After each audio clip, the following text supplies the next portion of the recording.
오늘 전국 지방자치단체장들이 모여서 기초연금과 무상보육 시행 비용이 지방정부에 전가돼 지방 재정이 파산에 이르렀다는 호소문을 발표했습니다. 지방자치단체들의 호소에 대해 정부는 이미 충분한 예산이 책정됐다며 오히려 지방자치단체들의 방만한 재정 운용 실태를 문제 삼았습니다. 오늘 나온 뉴스들 살펴보도록 하겠습니다. 오늘도 노지민 뉴스 PD 나와 있습니다. 어서 오십시오. 안녕하십니까. 네, 오늘 지방자치단체장들, 시장 군수들이죠. 어떤 입장을 발표한 겁니까? 네, 오늘 전국 시장, 군수, 구청장 224명은 서울 프레스센터에서 과중한 복지비 부담을 중앙정부가 해결하라는 공동 호소문을 냈습니다.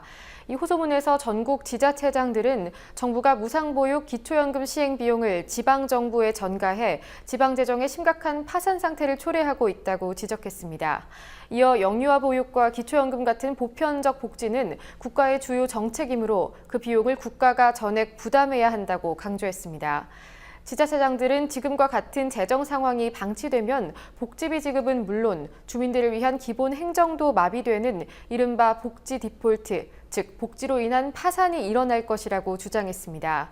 이를 막기 위한 대책으로는 기초연금의 전액을 국비로 지원하거나 국고보조율을 90% 이상으로 확대하는 한편 보육비의 국고보조율 역시 현행보다 5% 인상해 서울 40%, 지방 70%를 보장해야 한다고 주장했습니다. 네, 정부 입장이 나왔습니까? 네, 문영표 보건복지부 장관과 정종섭 안전행정부 장관은 즉시 전국 지자체장들의 요청에 대해 반박하는 기자회견을 열었습니다. 이 자리에서 두 장관은 정부의 추가 재정 지원은 없다며 확고한 입장을 밝혔습니다. 지난해 말 내놓은 중앙지방 간 재원조정 방안을 통해서 보육료와 양육수당 국고보조율을 인상하고 지방소득세를 개편했으며 지방소비세도 늘어날 전망이기 때문에 지방정부의 재정 여력이 충분하다는 것입니다. 문 장관은 재정 부족을 무상보육 때문으로 돌리는 건 안타깝다며 지자체장들의 요구를 우회적으로 비판했습니다. 네. 자, 그러면 지금 지방자치단체장들 정부 얘기대로 방만하게 운영한 건지 아니면 정말로 어려운 건지 실태는 어떻습니까? 네, 지방정부, 지자체들은 무상보육과 기초연금 시행으로 연평균 1조 4천억 원 정도를 더 지출해야 된다고 예상하고 있습니다. 부동산 경기 침체가 계속되고 중앙정부는 취득세 연구 인하 정책을 펴면서 지자체들의 주요 세입이 줄어들고 있는 상황이라고도 주장했습니다. 이렇게 복지 지출은 늘고 수입은 줄어들면서 전국 지방자치단체의 평균 재정 자립도는 1995년 63.5%에서 올해 50.3%로 하락했습니다. 오늘 호소문에서 지자체장들은 이런 재정 위기에 대해서 지적했는데요. 이에 대해 정부는 관계기관 합동 태스크포스를 구성해서 방만한 지방재정 운용과 같은 지방자치단체 재원 부족 실태를 점검하고 결과를 공개하겠다며 오히려 지방정부를 압박했습니다. 네. 자, 군인 사망 사고가 또 일어났습니다. 이번에는 특전사 하사가 훈련을 받던 도중에 사망했다고요? 네, 충북 증평군에 있는 제13공 특전여단 예하부대 소속 부대원 5명이 어젯밤 포로 결박이라는 훈련을 받다가 호흡곤란으로 쓰러져 병원으로 이송됐는데요. 이 중 이모 하사와 조모 하사는 끝내 숨졌습니다. 포로 결박 훈련이란 전쟁 중에 포로로 붙잡혔을 경우를 가정해서 받는 훈련인데요. 무릎을 꿇고 팔을 뒤로 결박당한 뒤 머리에 두건을 쓴 상태로 오랜 시간을 벌이는 훈련입니다.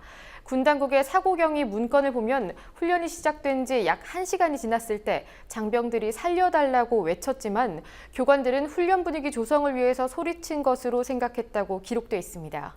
결국 장병들은 그 뒤로도 30분이 더 지난 뒤에야 병원으로 이송됐고 이 중 2명이 사망하게 된 겁니다. 국회 국방위원회 소속인 민주연합 김광진 의원은 사람이 죽을 정도인지 훈련 중인 건지도 판단을 할 수 없는 상태에서 훈련을 계속하게 된 것이 아니냐며 비판했는데요. 이어서 지난달 일본 자위대의 특전사가 포로 체험을 하는 사진들이 공개됐었다며 자위대를 흉내내려다 참사가 발생한 것 아니냐는 의혹도 제기했습니다. 네. 그리고 아사히 신문이요.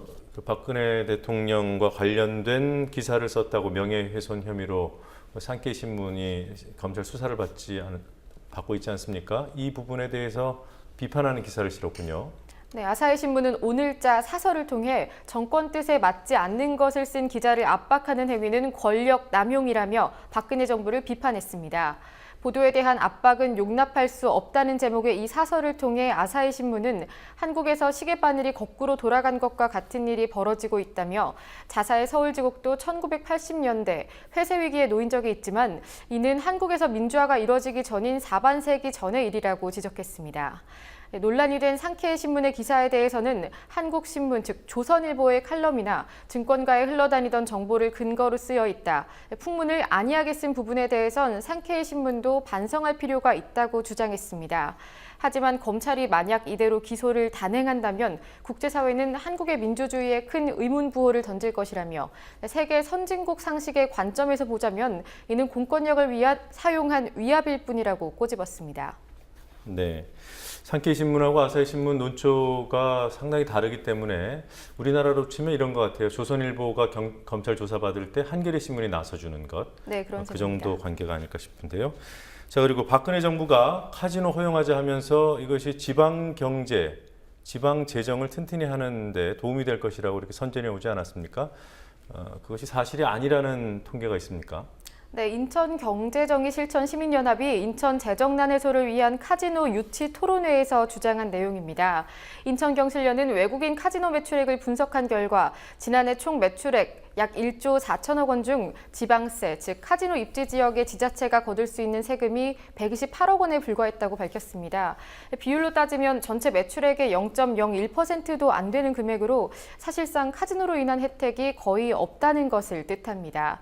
인천경실련은 또 지난해 외국인 1인당 지출 금액을 비교한 결과 일반 관광 외국인은 한 명당 137만 8천 원을 사용한 반면 카지노 방문 외국인은 46만 1천 원을 썼다며 카지노의 경제적 효과가 적다고 비판했습니다. 또한 인천 자유경제구역에 카지노 유치보다 인천의 전통산업인 항만 물류 또는 부가가치가 높은 반도체 바이오 산업 등을 유치하는 것이 인천의 재정난을 해결하는 근본적인 방법이라고 주장했습니다. 네.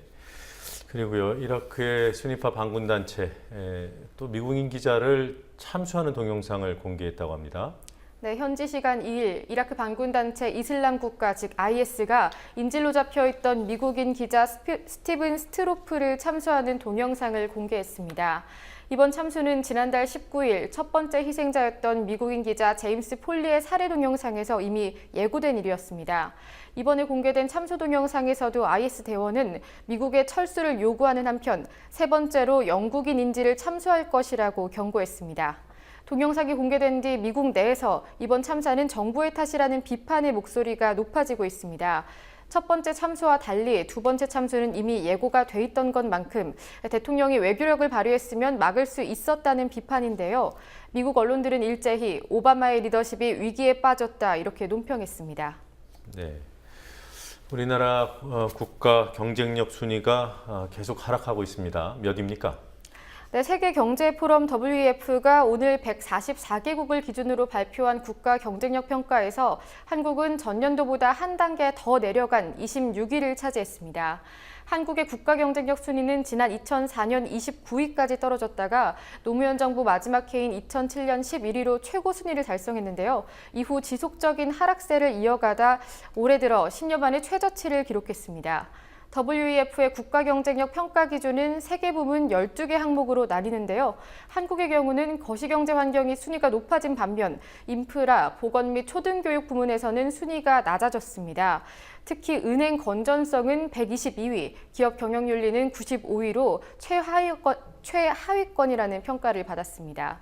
기획재정부는 세월호 참사, 북한 미사일 발사, 금융권 개인정보 유출 사건 등이 부정적 영향을 미쳤을 것이라고 분석했습니다. 네. 자, 오늘 여기까지 듣도록 하겠습니다. 수고했습니다.